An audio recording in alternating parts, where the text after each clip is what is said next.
Aujourd'hui, on a la mémoire courte.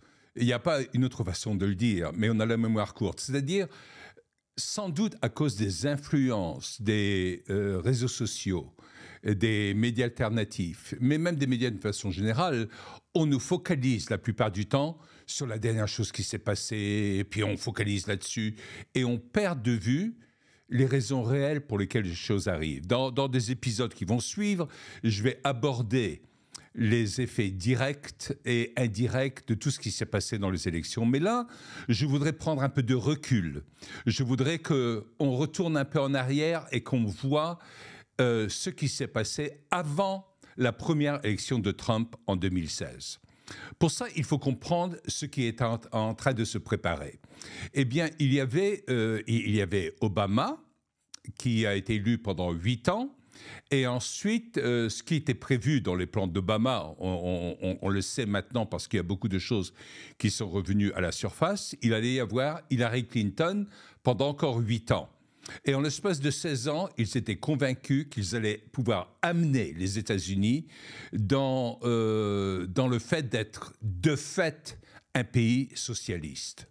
Ce qui était impensable à une certaine époque. Parce que comment est-ce qu'on retourne tout le passé américain, les pères fondateurs, la notion de liberté, le fait qu'ils avaient créé une république et pas une démocratie. Une démocratie, après, ça devient la tyrannie de la majorité, alors qu'une république, c'était la défense de la liberté de l'individu.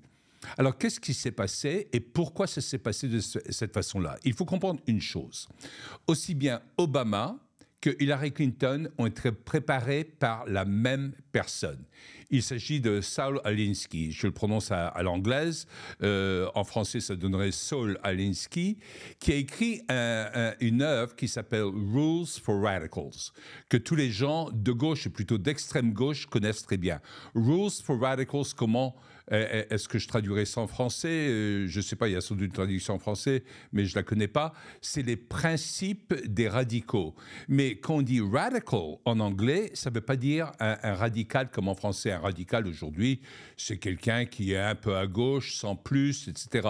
Alors que radical, en américain, dans le contexte culturel américain, ça veut dire un extrémiste. Donc ça, c'était les règles pour les radicaux. Alors Saul Alinsky, il sortait d'une formation purement stalinienne.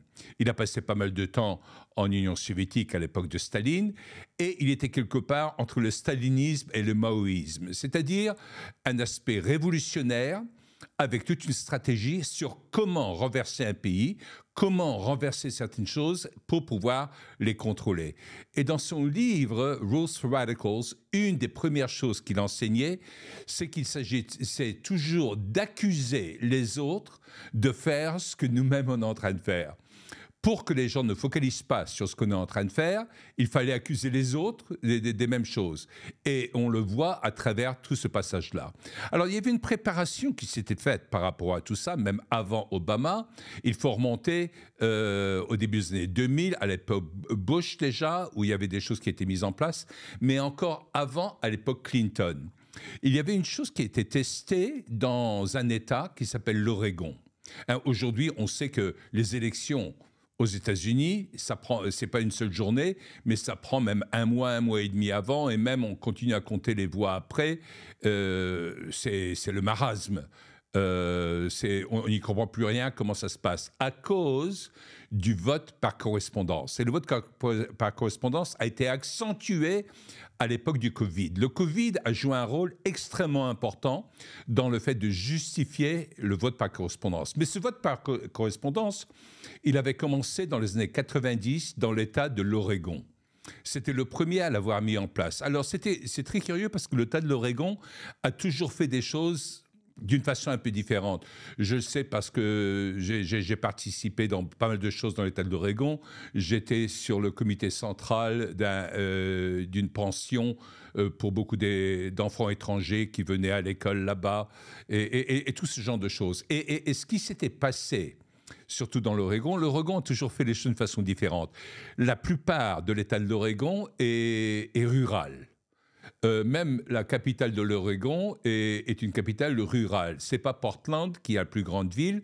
Et Portland, à l'époque, il y avait une centralisation d'une communauté un peu hippie, un peu babacool, et il y a des choses qui sont faites autour. Aujourd'hui, l'Oregon est devenu très à gauche aux États-Unis. Et tout ça, ça commençait avec le vote par correspondance dans les années 90. L'Oregon a toujours fait les choses d'une façon un peu différente. Quand on va en Oregon, par exemple, on ne peut pas, si on s'arrête dans une station-service, on ne peut pas mettre de l'essence soi-même. Il y a quelqu'un qui sort, qui va le faire pour nous. Apparemment, c'est pour qu'on ne se lisse pas les mains, etc. Mais il y avait toujours des choses qui se faisaient d'une façon différente dans l'Oregon. Si vous voulez imaginer le paysage profond de l'Oregon, on le voit, même si c'était pas censé se passer là-bas, c'était censé se passer dans l'État au nord de l'Oregon, qui est l'État de Washington. Où il y a les Starbucks qui sont nés là-bas à l'origine, à Seattle. Mais l'Oregon ressemble à ce qu'on voit dans le film Rambo, le premier. Le premier Rambo, il se retrouve dans la nature, etc. Ça ressemble complètement à l'Oregon. C'est très sauvage, c'est très Amérique profonde, mais avec pas mal de pluie, beaucoup d'arbres. C'est complètement différent de beaucoup d'autres États.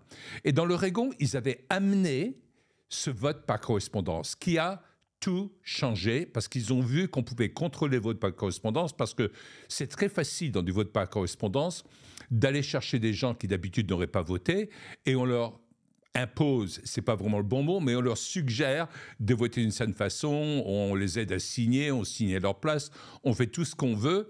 Et comme le jour des élections, quand il y a le dépouillement le jour même, on n'a pas le temps de tout vérifier à fond, on arrive à faire passer beaucoup de voix, même qui n'ont pas voté dans ce sens-là. Donc l'Oregon a vu ça, ils ont pu basculer à partir de la fin des années 90 le vote d'une certaine façon. Et tout ça, ça sortait de la stratégie de Saul Alinsky. Et ensuite, Obama, qui avait aucun antécédent politique, et même son passé était trouble parce qu'il est censé aller à l'université de Columbia à New York et il n'y a aucune photo de lui quand il était à l'université de Columbia. Et il y a vraiment des choses qui sont assez floues dans le passé, on n'arrive pas à identifier certaines choses. Je ne suis pas en train de soulever des complots par rapport à son passé ni quoi que ce soit, où il est né. Il y a assez de gens, assez de complotistes qui ont parlé de ça. Ce qui est important à savoir, c'est que c'est de toute évidence quelqu'un qui était préparé pour un rôle et pas qui avait un passé et qui n'était pas dans la politique standard américaine. Il était préparé de l'extérieur pour faire certaines choses. Et il y a eu une cohésion qui s'était faite entre Barack Obama et Hillary Clinton. Et ce n'était pas du tout dans la même veine que Bill Clinton qui avait été président. Lui, c'était complètement différent. Il avait du charisme, il y avait autre chose qui se passait. Et Obama avait beaucoup de charisme. Hillary Clinton n'en avait pas. Mais il y avait eu les 8 ans d'Obama qui sont passés. Il y a plein de choses qui ont changé dans les lois. D'un seul coup, il y avait un contrôle bancaire dans les échanges internationaux. On ne pouvait plus virer de l'argent comme on le voulait aux États-Unis. Il y a beaucoup de libertés qui avaient disparu, y compris une qui était très importante, c'est que Obama avait passé une loi internationale qui était imposée dans tous les pays, y compris la Suisse, qui n'était pas contente du tout, qui avait fait voler en éclats le secret bancaire, où, à partir de la période Obama, le gouvernement américain avait droit de regard sur tous les comptes dans le monde entier qui, d'un côté, impliquaient des citoyens américains, dans n'importe quelle monnaie, mais de l'autre côté, il y avait un droit de regard sur tous les échanges basés sur le dollar. D'un seul coup, c'était un grand pas en avant vers un mondialisme géré à partir de l'Amérique. À partir du moment où on commence à comprendre ce qui s'était passé à ce moment-là, on va comprendre bien plus de choses. À la suite des 8 ans d'Obama, ils avaient prévu qu'il allait y avoir 8 ans de Hillary Clinton. Et en 16 ans, on pouvait changer le pays complètement. Et là, il y a eu un hic. Il y a eu quelque chose qui était inattendu, c'était la candidature de Trump, qui, pour la plupart des gens, la première en 2016, il avait annoncé en juin 2015, en descendant de l'escalateur dans la Trump Tower à New York. Et les gens pensaient que c'était amusant au début. Donc, il y a beaucoup de médias officiels, les grands médias, qui sont laissés prendre au piège parce qu'ils voulaient montrer le ridicule de son parcours vers la présidence. Et là, il a commencé à gagner. Il y avait 18 candidats à l'origine républicains dans les primaires et ils ont commencé à diminuer. De 18, ils étaient passés à 10, puis à 8, puis à 6, 5, 4, 3, 2, 1. Et Trump avait gagné. Et à partir du moment où il avait gagné les primaires républicaines, d'un seul coup, les médias se sont retournés contre lui complètement. Parce que de toute évidence, ceux qui contrôlaient les médias n'aimaient pas la présence de Trump à ce moment-là. Et Trump a tout renversé, même s'il y avait eu énormément de triche par des votes par correspondance déjà à l'époque, et on arrive à faire de la triche par centaines de milliers de voix, comme on l'a vu plus tard en 2020, où en pleine nuit, on a arrêté de compter les votes à 11h30 du soir, et on a recommencé à compter les votes à 5h du matin. Biden avait repris les phrases de Staline qui disaient que ce n'est pas ceux qui votent qui sont importants, c'est ceux qui comptent les votes qui sont importants. C'est quelque chose que j'ai entendu dire, que Biden avait dit. Est-ce qu'il a vraiment dit ou pas? Je ne sais pas, je ne suis pas sûr. Mais ça ne m'aurait pas étonné qu'il ait dit ce genre de choses. Parce que parfois, Biden ne contrôlait pas complètement ce qu'il disait, puis il y avait la vérité qui sortait à certains moments. Et en 2020, c'est sûr qu'il ne voulait pas laisser passer Trump une deuxième fois.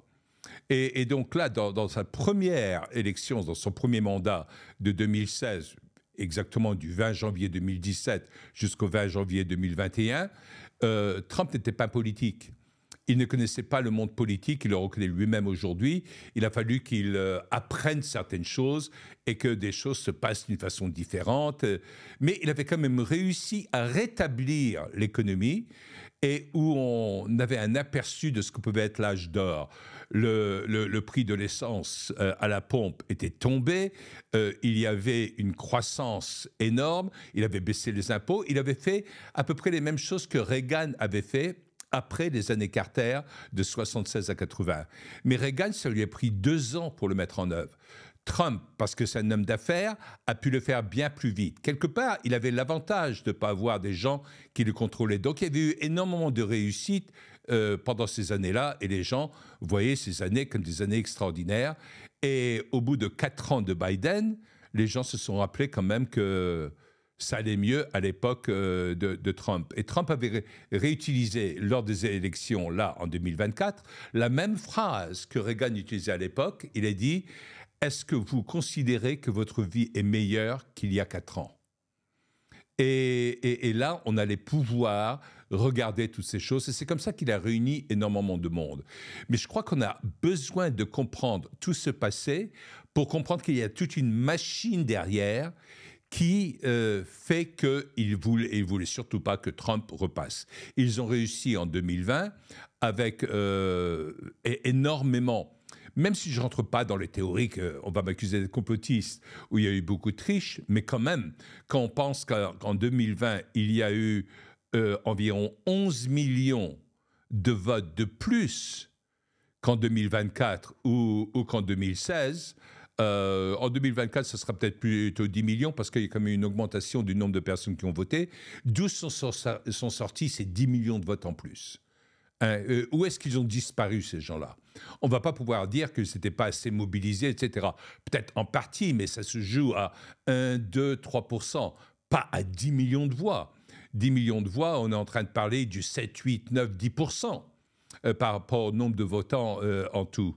Je crois qu'il y avait environ 140 millions, donc ça serait du 7%. Mais donc, où est-ce qu'ils ont disparu? C'est tout simplement parce qu'ils n'ont jamais existé. Ça a été fait par le vote par correspondance où essentiellement on bourrait les urnes. Alors ce qui est de très intéressant, c'est que maintenant dans les mouvements trumpistes et les mouvements des personnes qui en ont eu marre de s'être fait tromper auparavant, on est en train de revenir à la demande d'un scrutin sur papier, des bulletins de vote sur papier, comme ce qui se passe en France, etc. Mais ça, c'est pas suffisant. Parce que ça, c'est un des modes de triche. Mais l'autre mode de triche, c'est qu'est-ce qui se passe entre les bulletins de vote et ensuite leur calcul informatique et les transferts informatiques de toutes ces données-là. Mais ça, on en parlera peut-être lors d'un autre épisode. Aujourd'hui, je voulais seulement vous sensibiliser quant au fait qu'il y a eu des préparations et il faut comprendre certaines choses. Aujourd'hui, on a la mémoire trop courte. C'est important de revenir dans l'histoire et de percevoir certaines choses. Dans des prochains épisodes, on va parler de pourquoi Trump a gagné et pourquoi, en ce moment, il est en train d'aller tous azimuts dans tous les sens pour amener un autre type de présidence qui va revenir sans doute aux présidences de Reagan ou de Lincoln avant, etc., qui est bien plus populiste, qui est bien plus proche du peuple américain et qui comprend ce qu'on a besoin de faire. Et ce sera très intéressant comme épisode à regarder. Mais là, c'était tout simplement un épisode de préparation pour que vous compreniez qu'il y a des choses qui se préparent avant. Souvenez-vous du nom de Saul Alinsky, si vous pouvez le retrouver, ça vous en dira beaucoup sur ce qu'il a fait par le passé. Et vous comprendrez le rôle d'Hillary Clinton, vous comprendrez le rôle de Barack Obama, vous comprendrez qu'en fin de compte, le mensonge qui cherche à dire ce qui n'est pas, s'il est répété assez souvent, parce qu'on reçoit les choses très rapidement, on finit par y croire. Même si on est convaincu du contraire, à force d'être inoculé, oserais-je dire, d'être vacciné à des mensonges, on finit par y croire, même si les mensonges sont fondamentaux. Écoutez, si ce genre d'émission, ce genre d'épisode vous plaise, eh bien, il s'agit de nous aider à vous en donner davantage. Donc, n'hésitez pas à liker et à vous abonner pour que vous puissiez recevoir tous les nouveaux épisodes, pour qu'on vous en informe. Donc, c'est très important. S'il y a quelque chose qui vous a plu, si vous voulez en savoir plus sur des détails de ce qui se passe dans les coulisses, de tous les secrets dans le domaine politique, dans le domaine social, dans le domaine des médias qui se passent autour de nous, likez et abonnez-vous. Hein? Tout de suite en bas là, likez et abonnez. C'est la meilleure façon pour vous de nous aider à vous amener du bon matériel.